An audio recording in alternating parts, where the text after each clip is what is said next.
Hello and welcome, movie and sports fans. We need to talk about this biopic, King Richard, that gives us a peek into the journey of the Williams sisters, Venus and Serena, and their father, Richard Williams, the patriarch, and the family who produced these two greatest of all time tennis players. We got to get into this today because even though I plan to wait for the worldwide release, I just can't wait. Mainly because I felt the need to address some of these reactions the film has received, mainly because of the title. And some people just have a problem with it. So we should clear up how this title came to be, the significance of it, and what the film is intending to do. Now, King Richard is of course named after Mr. Richard Williams, the father of Venus and Serena. So some people have complained about this film's title. You know, everybody is a critic around here, just acting bothered about it, questioning the whole thing. Like, why this title? And why Will Smith? Why is the father's likeness being portrayed by Will Smith? And why King Richard with an attitude like, why even reference the father at all? Now, without getting into how ridiculous a statement like that is, let me just say there's numerous reasons why this film about the Williams sisters would bear the father's name and make him the film's central figure. Okay? First of all, people, as great as the Williams sisters are, Venus and Serena did not raise themselves. Okay? I know the ladies, they're great. They're amazing, obviously. But they did not, I repeat, did not raise themselves. They weren't somebody's neglected, mistreated, latchkey kids just roaming the streets of Compton unattended to and just happened to find some raggedy tennis racket laying up against some curb somewhere and ran home like, look, daddy, look what I found. No. Nor was it some scenario where a school official looked at them and saw the need to boost their self-esteem and discovered that they were athletic and brought this talent out of them. No, people. No. This is not that kind of story. Their history was much different. And disclaimer, no disrespect to anyone who has had a rough upbringing or some unconventional upbringing. That doesn't make you lesser of a person. I'm just pointing out the fact that the history in the story of Venus and Serena is quite different. It's quite the opposite. Actually, what their parents did was a remarkable job raising them and their siblings. Richard Williams playing a very huge role in every aspect of their lives, both on and off the court, as a parent, as the original tennis coach and trainer, and more particularly when it came down to their education. Truth be told, Mr. Williams was more focused on their education than their tennis game. He set their priorities up in a very particular order. God, the creator, comes first in your life. Then the family, education and development for sure. And just being kids, he emphasized this. He wanted his kids to just be kids that would develop into fine human beings. This is what he wanted. This was a focus. And then, people, finally came tennis, the last position. Tennis was in the last position. And I mean, all of the kids in that household were basically straight A students. 5 daughters now. Richard Williams, along with his wife, Orsine, structured their lives down to the letter. They all knew what was expected of them and what they needed to get done in their daily and weekly lives, their schedules down to the minute. The kids, the family, they followed an intense, rigorous schedule. They were studious and disciplined, and this was the orchestration and under the direction of Richard Williams and his wife, Oracene, at his side. And this is from preschool, y'all. They had this kind of discipline and structure, okay? Venus and Serena were raised by parents that from day one had high expectations and hopes for their daughters, okay? As parents, they committed large amounts of time and energy into guiding their lives. So their greatness on that court and as human beings, it was no accident. This film gives us a look at how the direction and path for their lives was just paved out for them by their father. I mean, this is some next level stuff, what this man had in mind for his kids. Not trying to make him out to be perfect or anything, but you just gotta respect this man's hustle.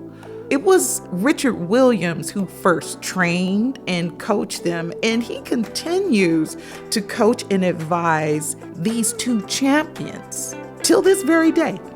And this movie gives us a look at that, how Mr. Williams from the beginning, his dedication to them was just unwavering, to his family in general, showing up for them daily, being hands-on through the entire process, through any and all adversities, being their rock and protector, to bring this vision that he got to fruition.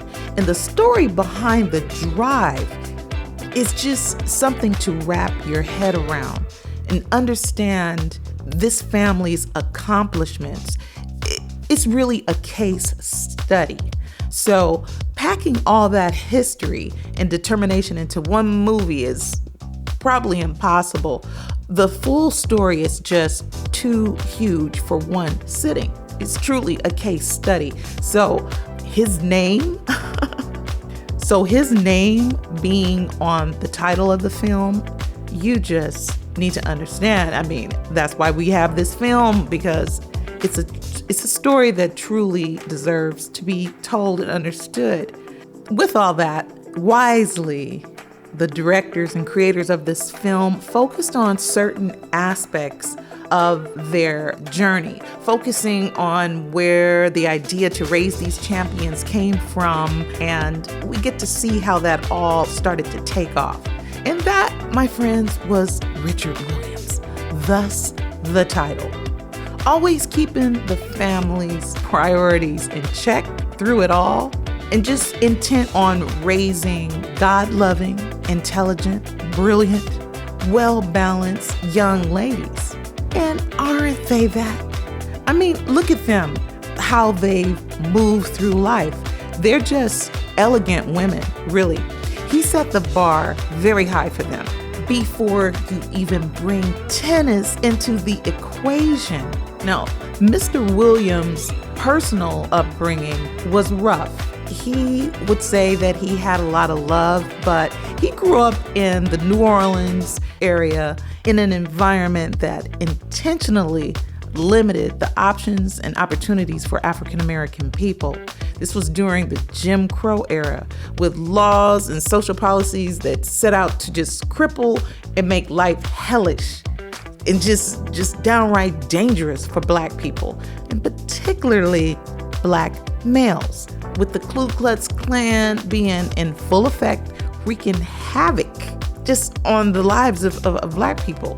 They referred to us at that time as nigger and other things. So that is a whole other story by itself. It's part of his story, but the movie didn't bring all that heavy stuff in there. Mr. Williams managed to survive those harsh experiences and grab a hold of a vision that was larger than the circumstances he found himself in, and he was determined to elevate his life. That's what makes the story, wow, it's just really huge. And with all that, for sure, Mr. Williams, he's tough. And he's a survivor and a man that has had so many of the experiences that he had. You will get a bit frayed around the edges, understandably. How could he not? But even after all of the harsh experiences he had in his own life, at his core, Mr. Williams is actually a really kind and gentle man, a gentleman. And Will Smith demonstrates this beautifully in the film. Now, I know that for a lot of people, this is not the impression that we've gotten over the decades when we've seen Mr. Williams in the media and how he's been written about in the press over the decades. I mean, they didn't have it easy. Doors didn't just fly open for them. They had, tennis didn't just welcome them in there, and he is a fighter. But at the core of him, Mr. Williams, at his core, he's actually a really charming man with, deep thoughts and a great sense of humor. And people that chose to befriend him just found him very charming and delightful to talk to and interview around the tennis circuit.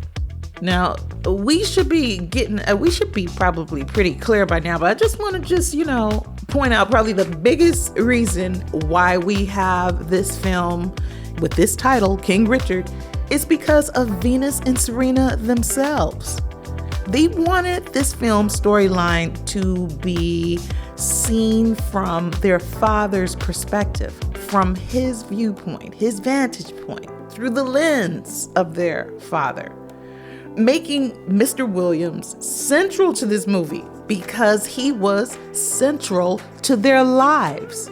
And in truth, Mr. Williams is the one who had this vision of greatness for his family and for these two tennis legends that we have, Venus and Serena. But how he went the distance for them was just on another level. That's why the daughters want the world to recognize this truth. So to make things very clear, this man not only beat the odds in his own personal life, but he raised 5 girls that were all overachievers. So they also beat the odds being raised in Compton. They are really a case study. I'm telling you, it's just incredible. By the time Venus and Serena were to be born, Richard Williams had evolved as a man and as a father. He already had kids, numerous kids. And yeah, he was a mature man when it was time for them to be conceived. He just wasn't the youngest one, okay? But the point is, he had evolved. So by the time Venus and Serena, the thought of having more kids came around, he wrote out a plan, plotting and crafting the course their lives would take before they were even born, literally. Before the doctor spanked that butt and you get the first signs of life with the cry, actually before they were even conceived, he was intent on having girls that would play tennis. This is not a joke. This is not some urban myth. He wrote out a plan in full detail regarding their education, the languages they would speak, the way the schedule the family would follow. At length now, some 80-odd pages on paper, before they were born. He insisted, come on, y'all. I need you to understand this. And he insisted, let this sink in. He insisted and predicted that he would have 2 girls. Even I didn't know that. Of course I didn't know that. That's why his story is being told. We're going to begin to understand his story with this film. He predicted this like prophecy. The ladies, Venus and Serena, are now having his story begin to be told, because it is so worthy of being told. That's why we have this movie, thank God. Because it's not like the typical story where a father dreams of having boys that will become male athletes. No. he wanted to have girls and was so sure that he would have girls. He insisted that they were going to have 2 pregnancies that would bring them female children. Come on. It was what he envisioned and predicted and hoped for. And lo and behold, we get 2 girls. This is not a myth, y'all. This is some deep stuff. I mean, to envision something so grand like this and to have it manifest so precisely, the thought of it, to me, it must come from God Almighty. God Almighty. Because how else could you pull an idea like this out of the ethers? I mean, 2 daughters, and just declare they're going to both excel to the highest levels. I mean, be the pinnacle of success, respectively, in professional tennis. I mean, come on. Who has ever done that? I mean, and lo and behold, what did he give us? 2 females that he envisioned. And are they not the GOATs, the greatest of all time? I mean, do you know how differently this story could have played out in real life? For a multitude of reasons. All the variables at play. Mother could have said after the birth of Venus, no, that's it. I'm done. She already had kids. They had enough kids. And even Venus, that's the 50-50 coin flip. It's like she could have been a boy. And then what about teenage rebellion? You know how teenagers they get wild and start talking mess, like after a minute, no, Mom, Dad, tennis sucks. I'll run away. I'm not going to do it. I'm just not into it. Or whatever. Actually, Black kids, you really ain't talking like that to your parents. But for real, there was none of that. They loved and embraced the sport, and they were young children, but dedicated athletes because of what their father instilled in them. So come on, respect his hustle, respect this man's hustle. Watch the film and respect his hustle. And you know, even though Mr. Williams predicted and engineered basically all of this, his wife and their older siblings were at their side, giving full support. This family functioned as a solid unit, a unified front. They were solid. Okay? I mean, come on. I'm not even giving away the film in any of this. Let me just say another thing about this King Richard title. This King Richard is just like, it seems to be a nickname that was bestowed upon him, y'all. So, you know, people come up with these nicknames, but probably even more so in the hood, you inherit these grand nicknames. Rather it be like a joke or what. So it's not like Mr. Williams identified as or insisted on being called King Richard. But the man definitely had a way about himself, so I could see how he could inherit a name like that. And he was definitely the king of his castle, being that ever-present protector.